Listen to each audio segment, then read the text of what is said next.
पहले जो हुकूमत थी पीटीआई की, उन्होंने ऑफ़र दी हुई थी एमनेस्टी स्कीम की, जिसकी वजह से रियल एस्टेट में बहुत ज़्यादा पैसा आया था, कुछ ओवरसीज़ इन्वेस्टमेंट्स भी आ रही थी, जिसकी वजह से मार्केट में कैश फ्लो बड़ा अच्छा चल रहा था, लोग इन्वेस्टमेंट बहुत ज़्यादा कर रहे थे। वंस आपकी थोड़ी सी पॉलिटिकल इंस्टेबिलिटी हुई, इकोनॉमिक इंस्टेबिलिटी हुई, जिसकी वजह से मार्केट से प्राइसेस थोड़ी डाउन हो गई, जिसकी वजह से इन्वेस्टर्स ने मार्केट से पैसा पुल कर लिया अपना। अगर अभी फॉर एग्जांपल बैरियर टाउन में किसी प्लॉट की प्राइस अगर एक 10 मरले का प्लॉट है कि अगर वो 10 मिलियन का था आज से 6 माह पहले, अगर अभी वो 7 मिलियन का हुआ है या 8 मिलियन का, तो वो पिछले 6 महीने से 8 महीने से 7 मिलियन ही है। वो ऐसा नहीं हुआ कि वो 10 से 8 पे आया और अब मजीद 8 से वो 5 पे आ गया। आप किसी भी सर्विस प्रोवाइडर के पास जाएंगे, वो कभी भी आपको ये नहीं कहेगा ये राइट टाइम नहीं है, वो हमेशा आपको यही कहेगा कि जी this is the right time, चाहे वो हो या ना हो। हम ना दुनिया से ऑपोजिट चलते हैं। जब मार्केट ऊपर जा रही होती है, बहुत ज़्यादा उसमें रेज होता है, प्राइसेस अप होती है, हम लोग उस टाइम फंड्स लेके पहुंच जाते हैं सर्विस प्रोवाइडर्स के पास कि जी हमारी इन्वेस्टमेंट करा दें,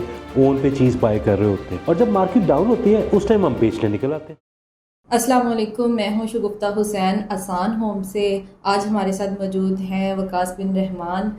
और आप लोगों की तरफ से बहुत सारे क्वेश्चंस होते हैं कि हमें आजकल प्रॉपर्टी में इन्वेस्टमेंट करनी चाहिए या नहीं करनी चाहिए, तो मैंने सोचा इन्हीं क्वेश्चंस को क्लियर करने के लिए हम आप लोगों के लिए एक छोटा सा सेशन रखते हैं, ठीक है। और वकास बिन रहमान हमारे साथ मौजूद हैं, आए उनसे पूछते हैं कि क्या करना चाहिए आज। अस्सलाम वालेकुम सर, कैसे हैं आप? ठीक हैं जी वालेकुम सलाम, आप खैरियत से मैम? ठीक है। अच्छा सर, मुझे ये बताएं कि पिछले 2 से 3 सालों में ऐसा क्या हुआ है जो प्रॉपर्टी के हालात इतने डाउन जा रहे हैं? अच्छा, सबसे पहले तो जी मैं आपको भी और सारे देखने वालों को एक चीज़ क्लियर करना चाहूँगा।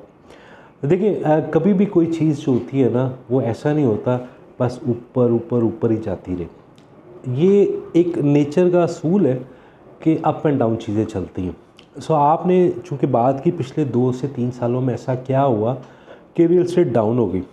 पहले जो हुकूमत थी पीटीआई की, उन्होंने ऑफ़र दी हुई थी एमनेस्टी स्कीम की, जिसकी वजह से रियल एस्टेट में बहुत ज़्यादा पैसा आया था, कुछ ओवरसीज़ इन्वेस्टमेंट्स भी आ रही थी, जिसकी वजह से मार्केट में कैश फ्लो बड़ा अच्छा चल रहा था, लोग इन्वेस्टमेंट बहुत ज़्यादा कर रहे थे। वंस आपकी थोड़ी सी पॉलिटिकल इंस्टेबिलिटी हुई, इकोनॉमिक इंस्टेबिलिटी हुई, जिसकी वजह से मार्केट से प्राइसेस थोड़ी डाउन हो गई, रियल एस्टेट की मार्केट थोड़ी आप कहना चाहिए कि डाउन हो गई, जिसकी वजह से लोगों ने, इन्वेस्टर्स ने मार्केट से पैसा पुल कर लिया अपना। तो जिन्होंने अपना पैसा डाला हुआ था, उन्होंने जब पैसा निकाला तो मार्केट थोड़ी डाउन हो गई। और ऐसा कोई रॉकेट साइंस नहीं है। और अब हो सकता है कि जी चीज़ें मज़ीद बेहतरी की तरफ जाएं। अब डाउन का मतलब ये नहीं है कि बिल्कुल ही मार्केट खुदा ना खास्ता क्रैश कर गई है। बहुत से लोग ऐसे हैं जिन्होंने इन हालात में भी नए ऑफिसेस बनाए। डेफिनेटली बहुत से लोग ऐसे हैं जिन्होंने अपने ऑफिसेस को पैक भी कर लिया, बंद कर दिया काम, जिनसे सर्वाइव नहीं हो सका। हम लोगों का ऑफिस आसान हो, अल्हम्दुलिल्लाह इसी मार्केट में रहते हुए, पहले हमारा एक ऑफिस था बैरियर टाउन में और एक अलकबीर में, अब हमने बैरियर टाउन में दूसरा ऑफिस भी ओपन कर लिया। अल्हम्दुलिल्लाह हम इसी मार्केट में सर्वाइव कर रहे हैं और बड़ा अच्छा तरीके से लेके चल रहे हैं। सो मार्केट, अभी कोई एमनेस्टी स्कीम आ जाएगी तो मार्केट दोबारा से अप हो जाएगी, IMF की डील हो जाती है, थोड़ा सा कैश आता है पाकिस्तान में, तो मार्केट अपने आप स्टेबल हो जाएगी। जी सर, जिन्होंने अपने प्लॉट ख़रीदे हुए हैं और वो चाह रहे हैं इनको बेचना कि शायद अगले 4 से 5 सालों में इनकी कीमतें नहीं मज़ीद बढ़ेंगी, तो उनके लिए आपका क्या कहना है? अच्छा, देखिए, होता ये है कि 4-5 सालों में कीमतें क्यों नहीं बढ़नी। नंबर 1 तो ये आपने सोचना है। नंबर 2 ये कि क्या जो अभी हालात हैं वो मज़ीद डाउन होने आगे जाके। तो मैं आपको एक चीज़ क्लियर कर दूं कि अगर अभी फॉर एग्ज़ाम्पल बैरियर टाउन में किसी प्लॉट की प्राइस अगर एक 10 मरले का प्लॉट, एक जस्ट हम इसको वैसी बात कर रहे हैं कि अगर वो 10 मिलियन का था आज से 6 माह पहले, या फॉर एग्ज़ाम्पल 2 साल पहले 10 मिलियन का था, अगर अभी वो 7 मिलियन का हुआ है या 8 मिलियन का है, तो वो पिछले 6 महीने से 8 महीने से 7 मिलियन ही है, 8 मिलियन ही है। वो ऐसा नहीं हुआ कि वो 10 से 8 पे आया और अब मज़ीद 8 से वो 5 पे आ गया। सो अभी जो 6 महीने से हालात चल रहे हैं रियल एस्टेट के, वो वहीं पे स्टैगनेंट हुई हुई है मार्केट, ना वो अभी ऊपर जा रही है ना वो नीचे आ रही है। सो अभी आपको ये देखना है कि अभी मज़ीद मार्केट में डिप नहीं आ रहा, नंबर 1। नंबर 2, 4-5 साल तो जी बहुत दूर की बात है। अभी आज गवर्नमेंट कोई एमनेस्टी स्कीम अनाउंस कर दे तो मार्केट दोबारा से अप हो जाएगी। सो मेरे नाकिस राय में साल से 1.5 साल 2 साल का टाइम है जिसमें इंशाल्लाह मार्केट बेहतरी की तरफ जाएगी, क्योंकि बेहतरी की तरफ जो मार्केट जाती है वो भी ग्रेजुअली जाती है, ना कभी डाउन एकदम होती है ना अप एकदम होती है, ग्रेजुअली अप होती है, ग्रेजुअली डाउन होती है। तो आने वाले कोई 1.5 से 2 साल में मार्केट इंशाल्लाह दोबारा अपने बूम पे आएगी और उसमें बहुत से फैक्टर होंगे। जैसे मैंने आपसे पहले कहा कि IMF की इंस्टॉलमेंट आ जाती है, आपके कैश फ्लो बेहतर होते हैं, कोई एमनेस्टी स्कीम अनाउंस हो जाती है, कोई गवर्नमेंट ऐसी कोई स्कीम अनाउंस करती है जिसकी वजह से रियल एस्टेट सेक्टर में बेहतरी आ जाती है। तो मेरी नाकिस टाइम में साल से 2 साल का टाइम है, इंशाल्लाह बहुत अच्छा टाइम आने वाला रियल एस्टेट का। जस्ट इस टाइम पे होल्ड करके रखें अपने एसेट्स को और पैनिक ना हो। अच्छा सर, आजकल आम ख्याल ये किया जा रहा है कि जो रियल एस्टेट की मार्केट है वो रुक गई है और मज़ीद मौजूदा हालात में आगे इस इंडस्ट्री को और इस बिज़नेस को आगे ग्रो नहीं होने देंगे। अच्छा जी, सबसे पहले तो एक चीज़ क्लियर कर लें कि रियल एस्टेट की मार्केट कभी भी ख़त्म नहीं होगी। उसकी मैं आपको 2 बेसिक रीज़न्स बताऊंगा। नंबर 1 ये है कि जी अभी भी पाकिस्तान में मिलियंस का शॉर्टफॉल है घरों का। अब जब हम बात करते हैं कि मिलियंस का शॉर्टफॉल है घरों का, तो ऑब्वियसली लोगों ने अपने घरों के लिए कोशिश करनी है, तो वो कभी भी रियल एस्टेट का बिज़नेस पाकिस्तान में ज़्यादा देर के लिए ना डाउन रहेगा ना ख़त्म हो सकता। एंड नंबर 2 जी, वेरी इम्पॉर्टेंट थिंग कि जितनी भी हाउसिंग प्रोजेक्ट्स हैं आपके मेरे तो नहीं हैं तो बड़े बड़े लोगों के हैं जी। तो जो इशराफिया पाकिस्तान की जितनी भी सोसाइटीज़ हैं, जो बड़े बड़े प्रोजेक्ट्स हैं, वो बड़े बड़े लोगों के हैं जी। तो वो ज़्यादा देर अपने हाउसिंग प्रोजेक्ट को डाउन नहीं रहने देंगे, ना ही रियल एस्टेट की मार्केट को डाउन रहने देंगे। अच्छा, तो सर ये बताएं कि आपका क्या ख्याल है कि 4 से 5 साल चाहिए इसको? फॉर एग्जांपल कि एक बंदे का प्लॉट है 10 लाख रुपए का, क्या उसको इसको बेच कर अपने किसी कारोबार में लगा लेना चाहिए या फिर उसको होल्ड कर लेना चाहिए? अच्छा, एक चीज़ मैं जैसे मैंने आपको पहले कहा कि टाइम साल से 2 साल में इंशाल्लाह बड़ा अच्छा प्रॉफिट जनरेट हो जाएगा। और दूसरा उसमें ये है कि रियल एस्टेट का बुनियादी असूल ही ये है कि आपने प्रॉपर्टी लेके होल्ड करनी है। अगर आप उसको पैनिक होकर सेल कर देंगे तो ऑब्वियसली आपको प्रॉफिट नहीं, लॉस ही होगा। और दूसरी जो एक बड़ी इंपॉर्टेंट चीज़ है, आप दुनिया के जितने भी बिलियनियर्स हैं जी, वो ज़्यादा रियल एस्टेट में इन्वेस्ट करके ही बिलियनियर बने।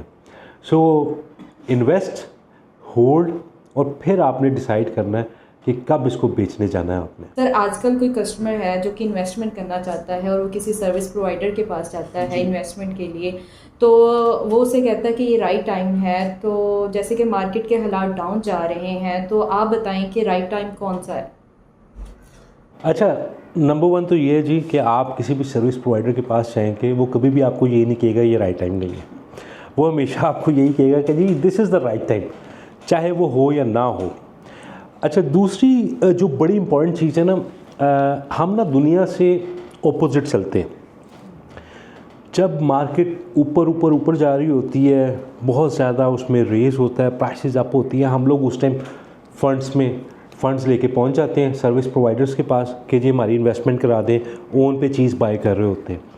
और जब मार्केट डाउन होती है उस टाइम हम बेचने निकल आते हैं। जबकि ये ऑपोजिट है जो कि असूल है रियल एस्टेट इन्वेस्टमेंट का, कि जब मार्केट डाउन हो, प्राइसेस कंपैरेटिव होती हैं, कम प्राइस में आपको अच्छी चीज़ मिल जाती है, उस टाइम आपने बाय करनी होती है चीज़। उस टाइम पे आपने कभी भी चीज़ को बेचना नहीं होता। हाँ, जब आप मार्केट ऊपर जा रही होती है, आप प्रॉफिट में होते हैं, तो उस टाइम पे आपने चीज़ को बेचना होता है और एग्ज़िट करना होता है मार्केट से। सो हम आपको बताएंगे कि what is the best time to enter in real estate market. Number 2, how long you need to elastic your investment. And number 3, very important, what is the best exit time. तो जी triple E real estate का हम आपको बताएंगे, entry point, elasticity and exit. ये 3 चीज़ें बड़ी important है। जी sir, ये बताएं कि आजकल जो है इन्वेस्टमेंट करनी भी चाहिए या नहीं? अगर कोई इन्वेस्टर इन्वेस्टमेंट करना भी चाहता है तो उसको क्या फ़ायदा होगा? अच्छा, इसमें एक चीज़ तो हमें ये अंडरस्टैंड करने की ज़रूरत होती है कि ना हर टाइम की अपनी रिक्वायरमेंट होती है।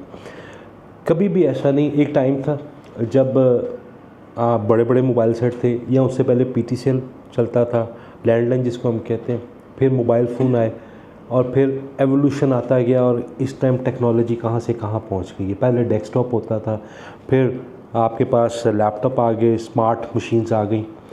पहले सिर्फ मोहल्ले होते थे, कॉलोनियाँ होती थी, अब फिर बाद में बड़े बड़े हाउसिंग प्रोजेक्ट्स बन गए, फिर लोगों ने वहाँ पे इन्वेस्टमेंट शुरू कर दी। ये जो एक कॉन्सेप्ट है ना कि मैंने इन्वेस्टमेंट करनी है तो प्लॉट में ही करनी है, तो जो प्लॉट वाले इन्वेस्ट करके बैठे हुए हैं ना पिछले 2 सालों से 3 सालों से, वो इस टाइम लॉस में जा रहे हैं। लेकिन जिन्होंने स्मार्ट अप्रोच को अपनाया और वक्त के साथ साथ अपनी इन्वेस्टमेंट को एक ही जगह स्टैग्नेंट नहीं होने दिया, प्लॉट्स में या घरों में, उन्होंने अपनी इन्वेस्टमेंट को वक्त की ज़रूरत के मुताबिक उन्होंने अपार्टमेंट्स में लेके गए, कमर्शियल आउटलेट्स में लेके गए, तो उनको प्रॉफिट भी हो रहा है। सो हमें एक तो अपने ज़हन को ये क्लियर करना बहुत ज़रूरी है। ये वाला कॉन्सेप्ट मैंने पहले भी बड़ी दफ़ा कहा है, ना छत अपनी ना ज़मीन अपनी। स्मार्ट लिविंग का कॉन्सेप्ट है, आज भी मैं आपको इस चीज़ की गारंटी देता हूँ कि कोई भी शख्स आज भी वर्टिकल में इन्वेस्टमेंट करेगा, उसको बहुत अच्छा गेन मिलेगा, क्योंकि अब टाइम है वर्टिकल की इन्वेस्टमेंट का। सो लोगों को सोचने की ये ज़रूरत है कि उन्होंने अपनी इन्वेस्टमेंट को हॉरिजॉन्टल से वर्टिकल में शिफ्ट करना है, अगर वो इस मार्केट में भी अपनी इन्वेस्टमेंट को प्रॉफिट में कन्वर्ट करना चाह रहे हैं। सो मार्केट कभी भी जी उस तरीके से नहीं होती। आपको वक्त और हालात के मुताबिक, मार्केट के जो तकाज़े उनके मुताबिक आप इन्वेस्टमेंट करने चाहेंगे तो आपको प्रॉफिट ही ऐड होगा आपकी इन्वेस्टमेंट में। और अगर जो लोग इन्वेस्टमेंट करते हैं या करना चाह रहे हैं, देखें एक चीज़ याद रखिएगा, हर चीज़ का ना एक सब्जेक्ट मैटर एक्सपर्ट होता है, वो चाहे IT हो, चाहे इंजीनियरिंग हो, चाहे मेडिकल साइंस हो, कोई भी। इसी तरह लाइकवाइज सेल्स या रियल एस्टेट के भी सब्जेक्ट मैटर एक्सपर्ट्स होते हैं। वही आपको ये चीज़ सजेस्ट कर सकते हैं कि आपने वर्टिकल में इन्वेस्टमेंट करनी है या हॉरिजॉन्टल में। हाँ, उस बंदे का नॉलेज होना ज़रूरी है। मेरे जैसा या आपके जैसा कोई अक्लमंद इंसान होगा तो वो सही मशवरा ही देगा अपने कस्टमर को। जी तो sir thank you so much, आपने अपने कीमती टाइम में से टाइम निकाल कर हमारे देखने वालों के लिए, उनके जो माइंड में क्वेश्चंस आते थे, आई होप कि उनके क्वेश्चंस भी क्लियर हो गए होंगे। सर ने बहुत अच्छे से डिटेल से आपको गाइड किया है। बाकी मज़ीद भी कोई क्वेश्चंस हो तो आप हमसे रब्ता कर सकते हैं, स्क्रीन पर हमारे नंबर दिए गए हैं। और आई होप के सारी चीज़ें क्लियर हो चुकी होंगी, तो फिर बुकिंग के लिए जल्दी से मेरे नंबर पर कॉन्टेक्ट कर लें आप। Thank you so much.